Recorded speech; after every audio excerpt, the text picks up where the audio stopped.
আল্লাহ বলেন সূর্য আমি বানাইছি ঠিক, তবে আমার জন্য বানাই নাই। চন্দ্র আমি বানাইছি ঠিক, তবে আমার জন্য বানাই নাই।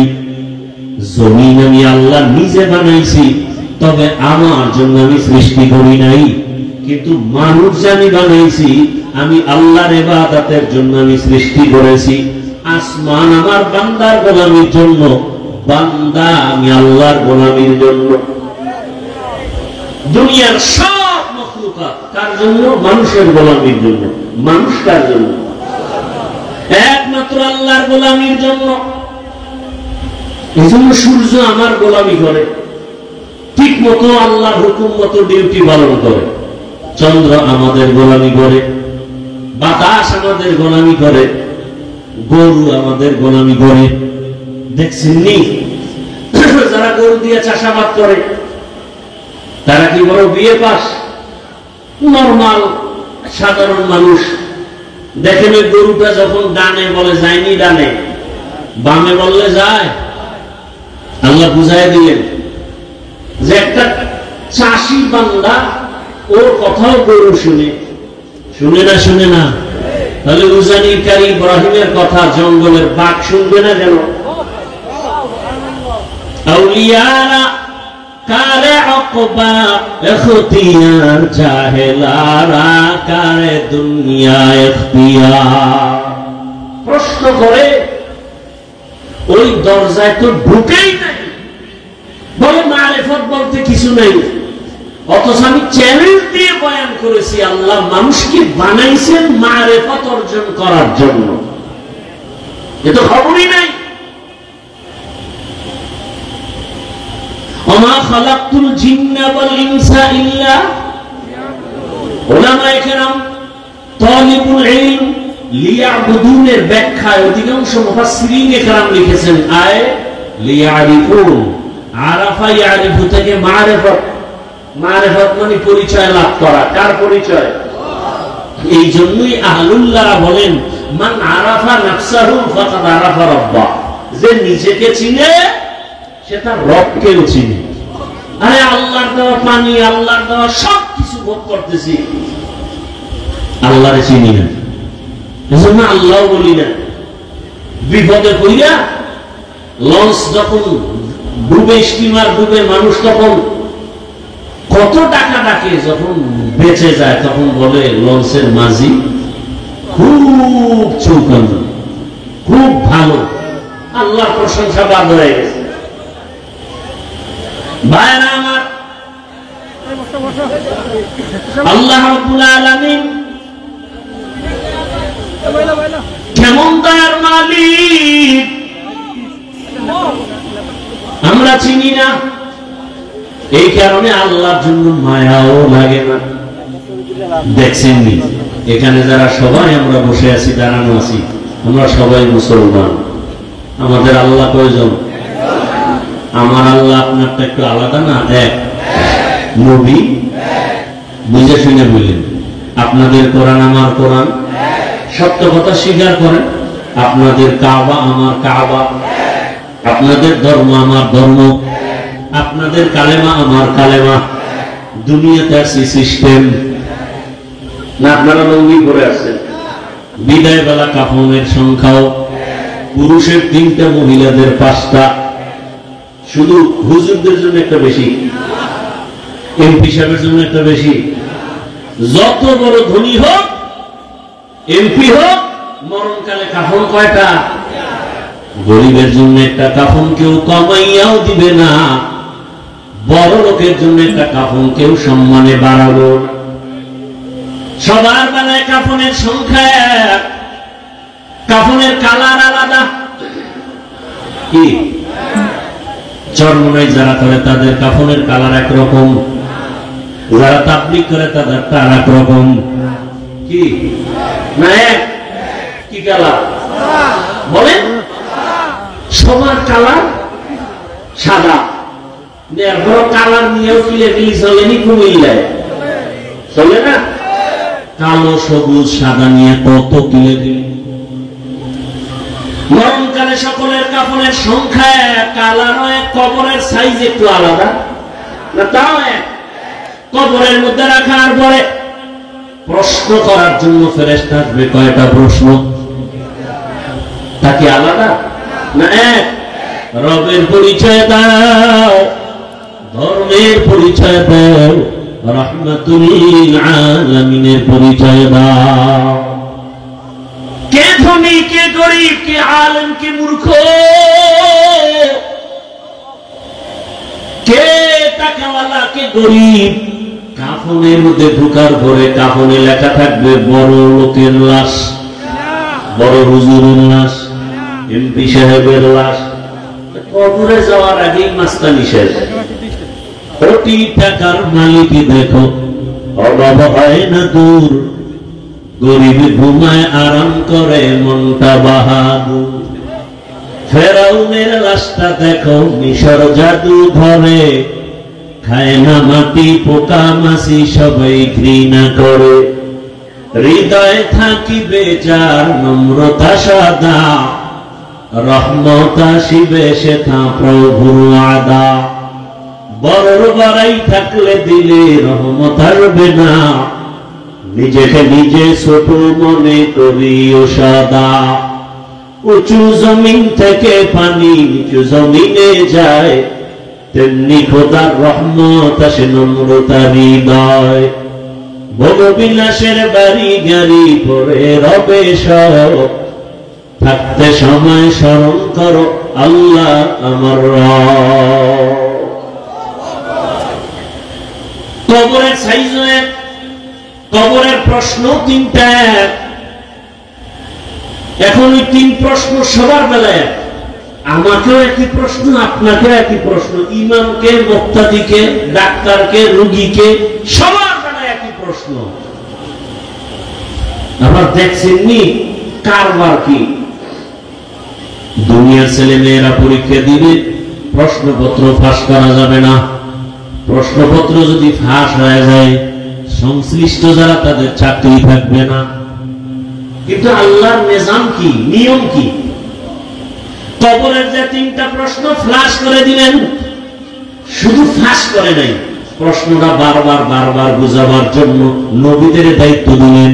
উম্মতের তিন প্রশ্ন বুঝাও, রবের সাথে সম্পর্ক লাগাও, রবকে, রবের চিনাও, রবের সাথে পরিচয় করাও। নামাজে দাঁড়ায় জানো রব্বানা লাকাল হামদ বলে রবের সাথে পরিচয় হও। বান্দারে কে বানাইছে, কে বৃষ্টি দেয়, কে বৃষ্টি বন্ধ করে, তারে ভালো করে চিনাও। যদি চিনতে পারে, কবরে যাইয়া প্রশ্ন করা মাত্র বলবে রব্বি আল্লাহ, আমার রব একমাত্র আমার আল্লাহ। ধর্মটারে চিনাও, ইসলাম একমাত্র ধর্ম, আর কোন ধর্ম নাই। আল্লাহর কাছে একমাত্র ধর্মের নাম কি?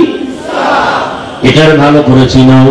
ইসলাম ধর্ম বড় শান্তির ধর্ম, ইসলাম ধর্ম মানুষের কল্যাণের ধর্ম, ইসলাম ধর্ম মানুষের মুক্তির ধর্ম, মানবতা রক্ষার ধর্ম। ইসলাম ধর্মটা নারীর সম্মান রক্ষা করার ধর্ম। আজকে যে আম্মা জানেরা বলে ইসলাম নারীর সম্মান দেয় নাই, চরিত্রহীন লম্পট ছাড়া কেউ বলতে পারে না। আল্লাহর কসম, ইসলাম ছাড়া নারীর সম্মান কেউ দেয় নাই।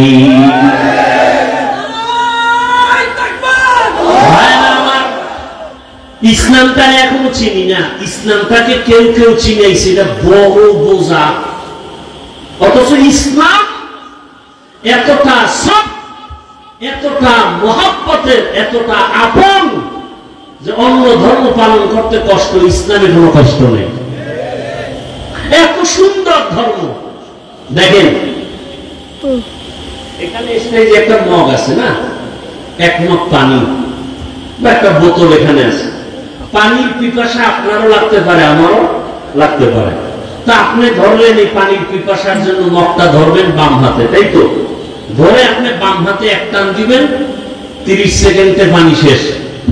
ঠিক আমিও পানিটা পান করবো পিপাসা নিবারণের জন্য, তবে জীবন চলে গেল, বাম হাতে আমার এই মগ যাবে না, ডান হাতে আসবে। এবং এই একটা মগ পানি আমি পান করব, পান করতে গিয়া আমি পুরাটাই পান করবো, তবে 3টে স্টেপ। কয় শ্বাস? 3টা শ্বাসে আমি পানি পান করব। পানি পান করাও হলো, ইসলামও পালন করা হলো। কথা বুঝেন নেই? আচ্ছা আপনারা জুতা পরবেন, জুতা আছে না সবার? জুতা পরবেন, জুতা পরে বাসায় যাবেন, আমিও জুতা পরব। তবে নিয়ম, আমি আগে ডান পাও ডান জুতায় আগে ঢুকাবো, পরে বাম জুতায় বাম পা ঢুকাবো, এরপরে ডান পা দিয়ে বিসমিল্লাহ বলে কদম শুরু করবো। জুতাও পায়ে দেওয়া হলো, সুন্নতও আমল হয়ে গেল। বাসায় যাবেন অনেকে, পেট কাদায় বসছেন, একটু ময়লা, বাসায় গিয়ে ফ্রেশ হবেন, আমিও ফ্রেশ হব। নিয়ম কি? আপনি ফ্রেশ হইতে গিয়ে হাত ধুইবেন, চেহারাটা ধুইবেন, পা দুইটা ধুইবেন, এই তো না গোসল করবেন। আমিও ফ্রেশ হইতে গিয়া চেহারাটা ধুইব, হাত ধুবো, পাও দুইটা ধুইব, তবে আমারটা ওযু হয়ে যাবে, আপনারটা ওযু হবে না। কথা বুঝেন নাই? তাহলে ইসলামটা কঠিন কি? 5 ওয়াক্ত নামাজ পড়বেন ওযু বানাইয়া, নিজেকে ফ্রেশ লাগবে। শীতের সময় মসজিদে আরাম বেশি বাহিরের তুলনায়, গরমের সময় দেখেন মসজিদে এসি লাগানো, বাহিরের থেকে মসজিদে গিয়ে খুব আরাম, নামাজ পড়তে মজা। নফসের গোলামির থেকে একটু অভ্যাস পরিবর্তন করেন। ইসলাম এত সহজ, ইসলাম তাকে কঠিন কে আপনাদের বলে? ইসলাম এত কঠিন? ইসলাম কঠিন আমরা বানাইছি। ইসলামের মতো সহজ এবং সুন্দর, কলিজার সাথে আপন করার মতো আর কোন আদর্শ নাই, কোন ধর্ম নেই। আপনি খানা খাইতে বসবেন, বিসমিল্লাহ বলে খানা খাবেন, ডান হাতে খানা খাবেন, আপনি ডান হাত দিয়েও খাবেন, বাম হাত দিয়ে আবার লবণ নিবেন। কেন? এখানে বাথরুমের ফেলেবার আছে, এই জন্য না। সে বলেন বাম হাতে লবণ নেই, ভদ্রতা। বাম হাতে লবণ নেই, ভদ্রতা। আর ইসলাম বলে তা অভদ্রতা। দেখেন না কিছু ভদ্র মানুষ ডান হাতে বিড়ি টানে, বাম হাতে চা টানে, পায়ের উপরে পাও ফলায়, মনে করে খুব দাম। আল্লাহ হেদায়েত দান করুন। তাহলে যে যেই লাইনেই থাকি, কবরে যাওয়ার আগে কিন্তু বাহাদুরি শেষ। কাফনে ঢুকলাম, কে গরিব, কে ধনী, কে বড় লোক, কে ছোট লোক, কোনো ভেদাভেদ। কবরের ওই 3 প্রশ্ন সবাই বুঝাইতেছে, রবের চিনো, ইসলাম চিনো, আর রহমতের নবীর সাথে সম্পর্ক জোড়াও, রহমতের নবীর সাথে সম্পর্ক লাগাও। রহমতের নবীরে পাই নাই, রহমতের নবী রেখে যাওয়া সুন্নতি আদর্শের মালা গলায় লাগাও। কুমিল্লার যুবক বাবারা বলো, নবীজি রেখে যাওয়া সুন্নতের আদর্শগুলো পালন করবে হিন্দুরা। কারা? কোন দেশের মুসলমান বলে? বুঝে না। নবীজি রেখে যাওয়া আদর্শ পালন করবে কারা? মুসলমান। কোন দেশের মুসলমান?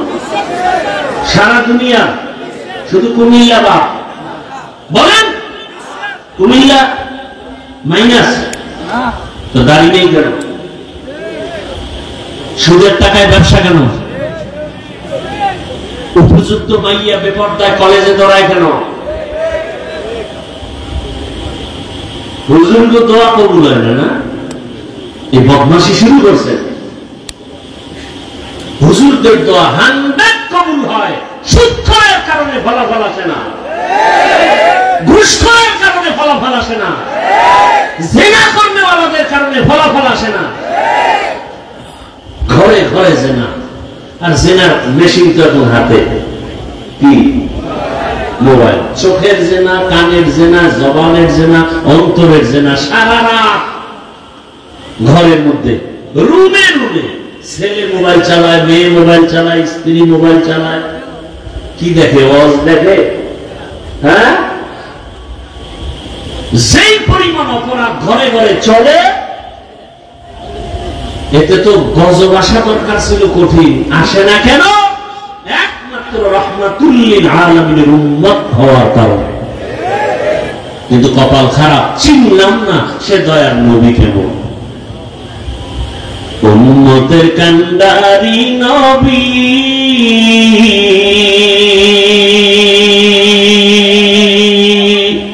কাঁদছেন উম্মতের লাগি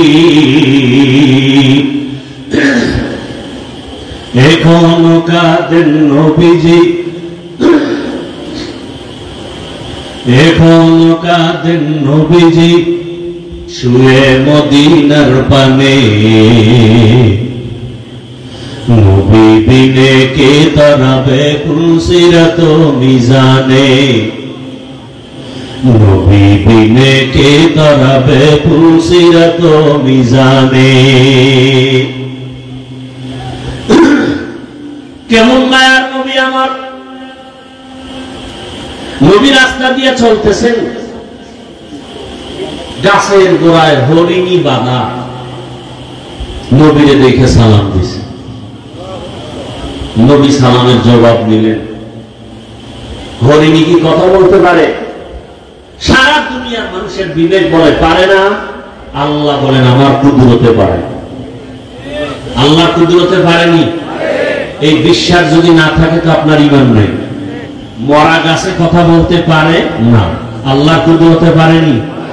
যদি বিশ্বাস না থাকে ঈমান নেই। কথা বুঝে আসছে? পিপিলিকা কথা বলতেছে, জমিন থেকে 9 মাইল উপরে সুলাইমান নবী ডাইরেক্ট কথাগুলো শুনতেছেন। কার কুদরত? জোরে বলেন। হরিণী রহমতের নবীকে সালাম দিলেন, নবী সালামের জবাব নিলেন, নবীকে আবদার জানালেন। রহমতের নবী আমার আল্লামা জালালউদ্দিন রুমি রহমাতুল্লাহ আলাইহি, জগৎ বিখ্যাত একজন বড় আলেম, এত বড় আলেম, তিনি ঘটনা লিখছেন। হরিণী নবীকে বলতেছেন, ইয়া রাসূলুল্লাহ, এক ইহুদি আমাকে বেঁধে রেখেছে প্রায় 3 দিনের মতো, তো আমাকে জবাই করবে, এজন্য কোনো দুঃখ নাই। তবে ইয়া রাসূলুল্লাহ, আমার জঙ্গলে বাচ্চা আছে, আমার বাচ্চাগুলো মা মা বলে চিল্লায় কাঁদে। নবী যদি একটু আমাকে সুযোগ দেওয়া হয়, আমি আমার বাচ্চাগুলোকে দুধ পান করায় চলে আসব। রহমতের নবী আমার চিন্তায় পড়ে গেলেন, হরিণীকে যদি আমি ছেড়ে দেই, আমার তো কোনো সুযোগ নাই। মালিক ইহুদি, তার থেকে অনুমতি নিতে হবে। তাহলে ইহুদির বাড়ি যাব। আমি রহমতের নবী, ইহুদির বাড়ি কেমনে যাই? আল্লাহর হুকুম, রহমতের নবী ইহুদির বাড়ির দরওয়াজায় দাঁড়াইয়া ডাক দিয়া বলে, ইহুদি ভাই, কে তুমি? বলে, আমি আব্দুল্লাহর সন্তান মুহাম্মদ সাল্লাল্লাহু আলাইহি ওয়াসাল্লাম। কেন আসছো? বলে, জঙ্গলের কিনারায় হরিণী বাঁধা, একটু যদি ছেড়ে দাও, বাচ্চাকে দুগ্ধ পান করায় আবার চলে আসবে। ইহুদি কয়, আব্দুল্লাহর ছেলে মুহাম্মদকে সবাই পাগল বলে, আসলেই তুমি পাগল। কারণ বাচ্চাটা হরিণী ছেড়ে দিব, বাচ্চাকে দুধ পান করে আসবে, এটা কেমন কথা? রহমতের নবী বলেন, ইহুদি ভাই, যদি ফেরত না আসে হরিণী, তুমি যে ছুরিটা নিয়ে হরিণীটাকে জবাই করবা, ওই ছুরি নিয়ে দাঁড়াও, আমি গাছের গোড়ায় দাঁড়িয়ে আছি, টাইম মতো যদি হরিণী না আসে, ওই ছুরিটা আমি মুহাম্মদের গলায় লাগাই দিই। কেমন রহমতের নবী আমার! একটা হরিণীর জন্য কি মায়া রহমতের নবীর অন্তরে। রহমতের নবী কাউকে বেতের বাড়ি দিতে হয় নাই। 13 বছরের মেহনতে বড় বড় বেঈমান কালেমার পতাকা তলে আসছে। এমন ভাবে আসছে, আল্লাহ নিজে জান্নাতের টিকিট পাঠায় দিয়েছেন দুনিয়াতে জিন্দা হালাতে। কয়জনের নামে? 10 জন সাহাবা। এর মধ্যে প্রথম কে বলেন না কেন? আবু বকর। দ্বিতীয় কে? ওমর। এক একজনের ঘটনা যদি বলতে থাকি, কে আবু বকর, কে সে ওমর, সমস্ত নবী রাসূল আমার আল্লাহ তাআলার আশিক, আর একমাত্র আমার আল্লাহ হলেন রহমতের নবী মুহাম্মদের আশিক। সব নবী রাসূল কার আশিক? আল্লাহ কার আশিক? মুহাম্মদের আশিক। ঠিক তেমনি ভাবে সমস্ত সাহাবা রাসূলের আশিক, একমাত্র রাসূল শুধু ওমরের আশিক। সুবহানাল্লাহ। রাসূল কার আশিক? ওমরের। ওমরের জন্য নবীর চোখে পানি। হে মালিক, তুমি ইসলামের জন্য ওমরকে কবুল করে নাও।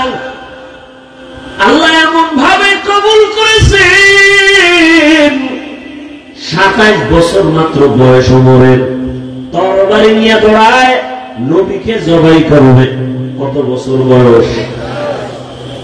জবাই করতে আসিয়া তরবারিটা ফালাইয়া এমন ভাবে নবীর কদমে আসলো, কালেমা রশি লাগাইয়া রহমতের নবীর হাতে সাথে হাত লাগাইয়া এমন একটা পাওয়ার ওমরের মধ্যে এসে গেল। এখন ওমর যেই রাস্তা দিয়ে চলে, শয়তান ওই রাস্তায় চলে না।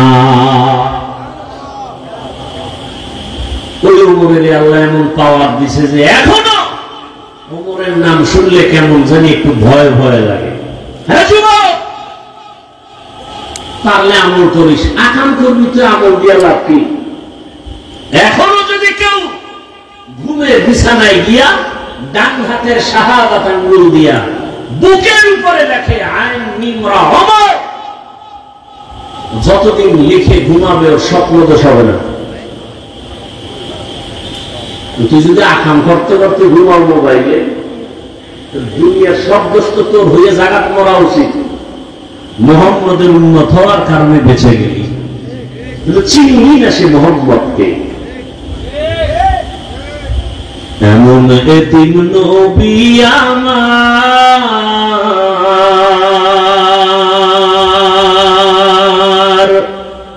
পিতা মাতা নাই যে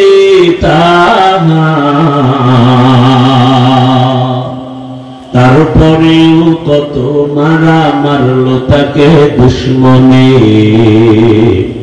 নবী বিনে কে ধরাবে পুলসিরাত মিজানে, নবী বিনে কে ধরাবে পুলসিরাত মিজানে।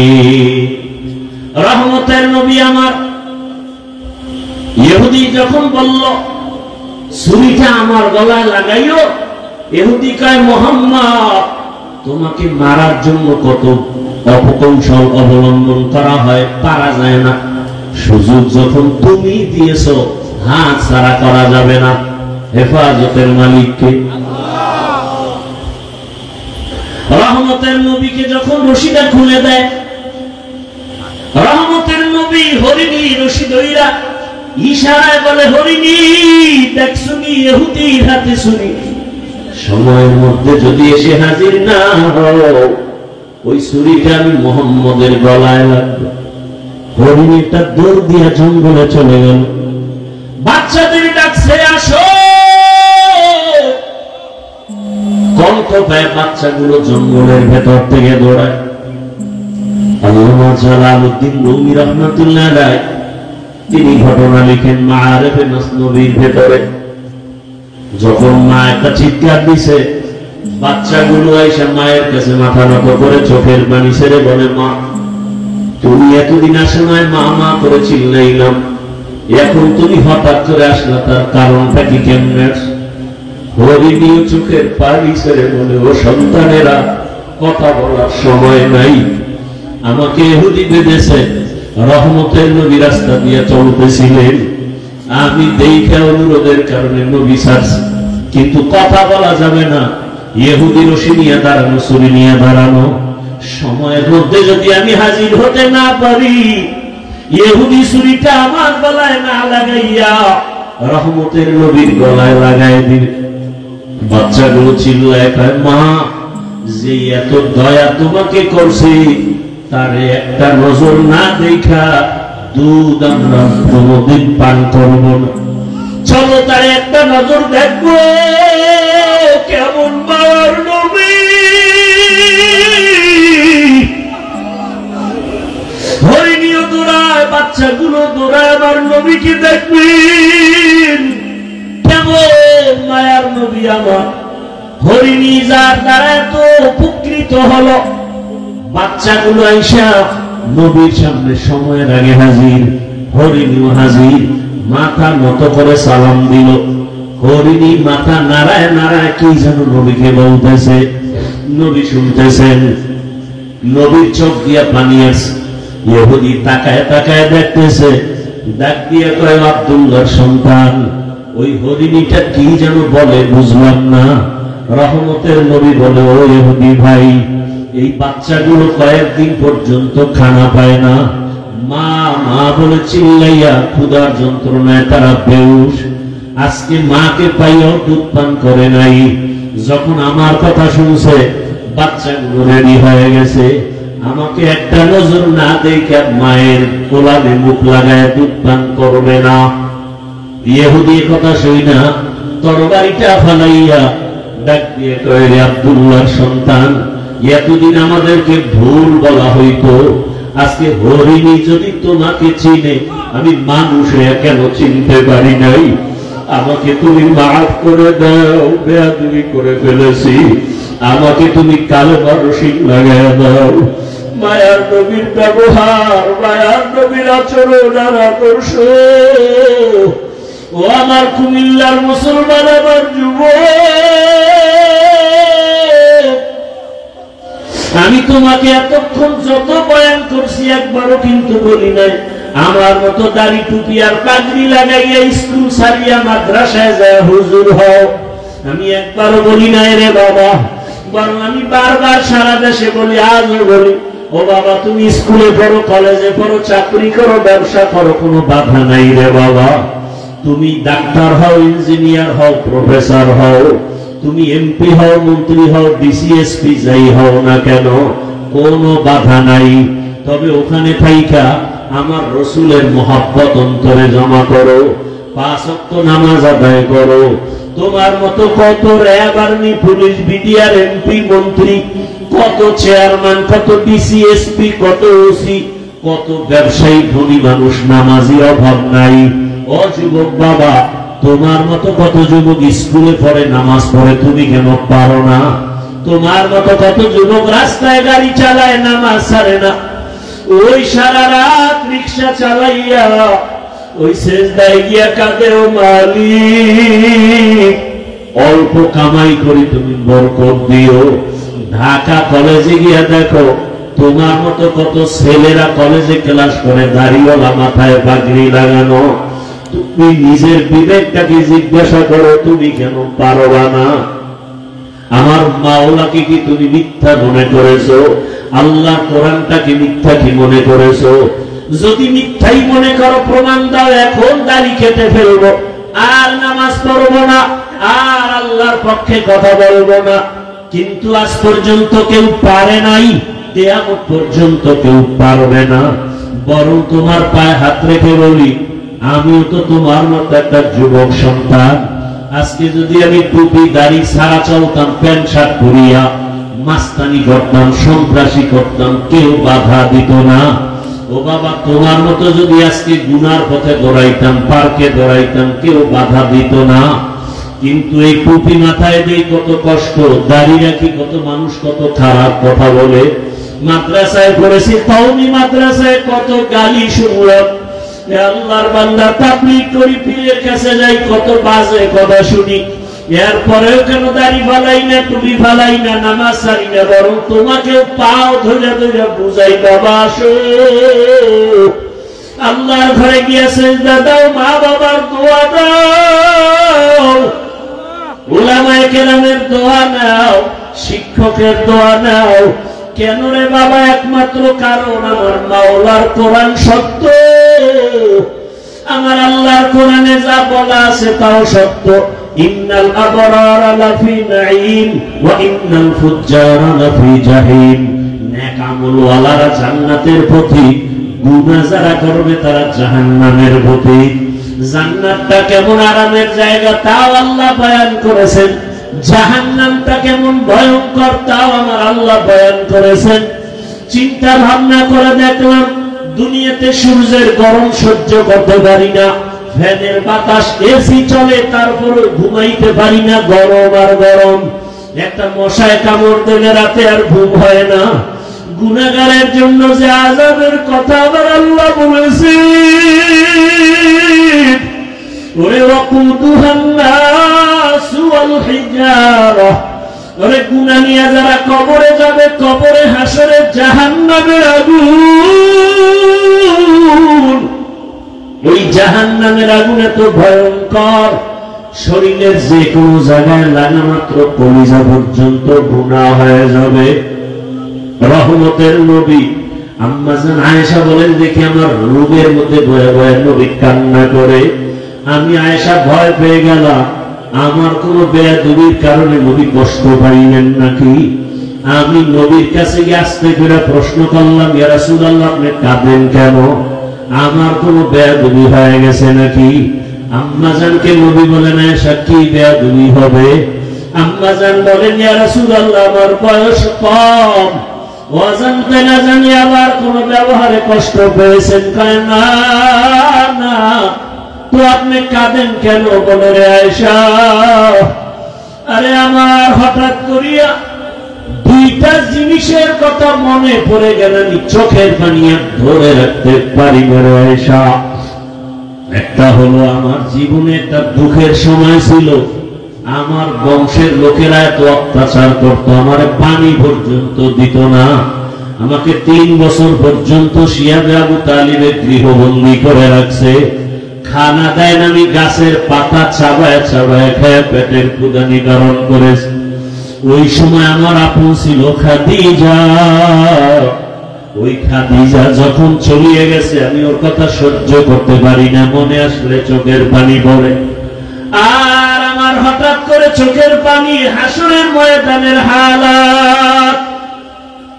হাসরের ময়দানটা এত কঠিন। আম্মা জান বলেন, কেমন কঠিন হবে? নবী বলেন, আয়েশা কিয়ামতের ময়দানে সবাই উলঙ্গ দাঁড়াবে, নারী পুরুষ সব উলঙ্গ। হাসরের ময়দানটা বড় ভয়ঙ্কর হবে।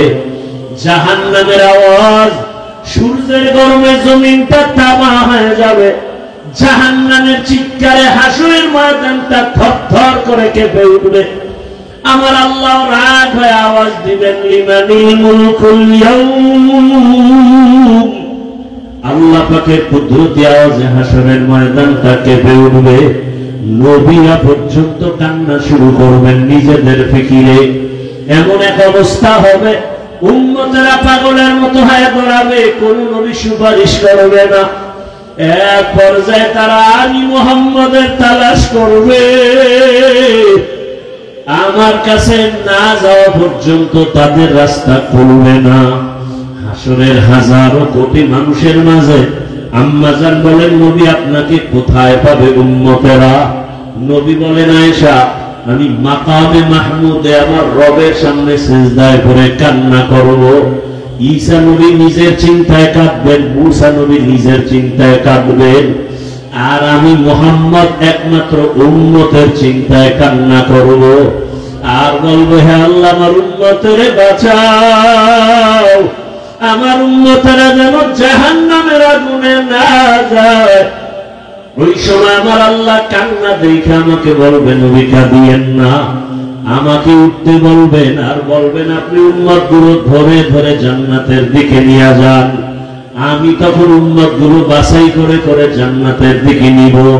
আম্মা জান বলেন, নবীজি কোটি মানুষের মধ্যে মুসা নবীর উম্মত, ঈসা নবীর উম্মত, আপনার উম্মতগুলো আপনি চিনবেন কি করে? নবী বলেন, আয়েশা কিয়ামতের ময়দানে আমার উম্মত যারা দুনিয়াতে 5 বেলার নামাজ আদায় করত ওযু বানাইয়া, ওই ওযুর জায়গাগুলো নূরের আলোতে ঝলমল করতে থাকবে। আমি দেখিয়া দেখিয়া আমার উম্মত গুলো ধৈর্য ধৈর্য হাউজে কাউসারের কিনারায় নিয়া আমি নিজের হাতে কাউসারের শরবত পান করাবো। আমার উম্মতের পেয়ালা ভরে ভরে পানি দিব, উম্মতরা পিপাসা নিবারণ করবে। হঠাৎ করে পর্দা পড়ে যাবে, উম্মত এখনো বাকি। ফেরেশতা পর্দা ফালাইলা কেন? ফেরেশতারা বলবেন, ইয়া রাসূলুল্লাহ, এরা আপনার আদর্শের উম্মত না, দাবি করত উম্মত, অথচ আপনার সুন্নাত আদর্শ জবাই করেছে। নিজেও নামাজ পড়তো না, অন্য নামাজ পড়তো তাও সহ্য করতে পারত না। নিজেও দাড়ি রাখতো না, অন্য দাড়ি রাখলে পছন্দ করত না। নিজেও পর্দা করতো না, অন্যেরা পর্দা করলে পছন্দ করত না। নিজেও হালাল খাইতো না, অন্যেরা হালাল খাইলেও সহ্য করত না। নিজেও দাড়ি রাখতো না, অন্য দাড়ি রাখলে পছন্দ করত না।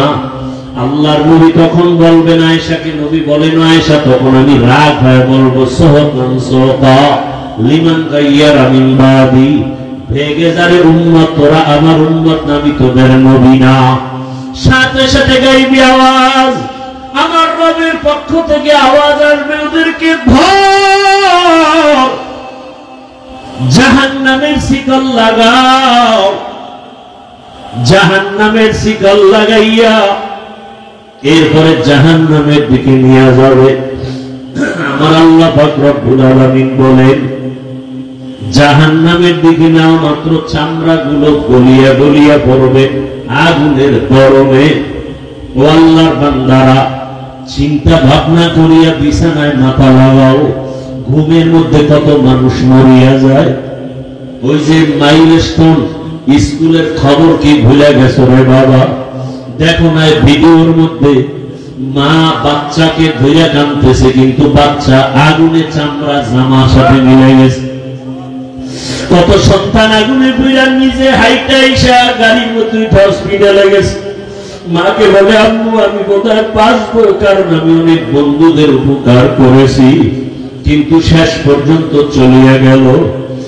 আবার এক বাচ্চা কাঁদে, আমার মা মরে গেছে, আমি কাকে মা বলে ডাক দিব? ওই আগুনে যখন পুড়িয়ে গেছে, কেমন জানি ওদের অন্তরে করতেছিল। তাকায় দেখতেছে আগুনে চেহারাটা পুড়িয়া যায়, তাকায় তাকায় দেখছে আগুনে পা পুড়িয়া যায়, হাত পুড়িয়া যায়। ও আল্লাহর বান্দার, এই আগুন থেকে আরো কত পাওয়ার আগুন হবে, জাহান্নামের আগুন। যদি আল্লাহর কোরআন সত্য মনে করো, এখনো তওবা দরজা খোলা, তওবা করো। মনে মনে আল্লাহকে ডাকো আর বলো, হে মালিক, আমার মতো যুবক যদি নামাজ পড়ে, স্কুলে পড়ে, আমি কেন পারবো না? চাকরি করে, ব্যবসা করে নামাজ পড়ে, আমি কেন পারবো না? পর্দার আড়ালের মা বোনেরা, আপনার মতো কত মা বোন এখনো পর্দা করে, নামাজ পড়ে, মোবাইলে সময় নষ্ট করে না, আপনারা কেন পারবেন না? আল্লাহর কাছে খাঁটি অন্তরে তওবা করেন। মনে মনে আল্লাহকে বলেন, আল্লাহ, মরিয়া গেল আর বেপরদায় চলবো না, স্বামীর মাল নষ্ট করবো না, সন্তানটাকে আদর্শ সন্তান বানাবো। ও আমার যুবক বাবারা, তওবা করো, আল্লাহকে মনে মনে বলো, হে আল্লাহ, জীবনে কত দাড়ি কাটলাম, নামাজ ছাড়লাম, বেপরদায় চললাম, কত মানুষের ক্ষতি করলাম, আর নামাজ ছাড়বো না, স্কুলে পড়ি, চাকরি করি, আর বেপরদায় চলবো না। মা বাবাকে কষ্ট দিব না, ওলামায়ে কেরামের অন্তরে কষ্ট দিব না, শিক্ষকের দোয়া নিয়ে নবীর আদর্শ মতো চলবো। খাঁটি অন্তরে যদি তওবা করতে পারো, আমার আল্লাহ তওবার দরজা দিয়ে তোমার গুনাহ মাফ করে দিবেন। অন্তর দিয়ে তওবা করো। আল্লাহ আমাদের সবাইকে তওবাওয়ালা জিন্দেগি দান করেন, আমিন।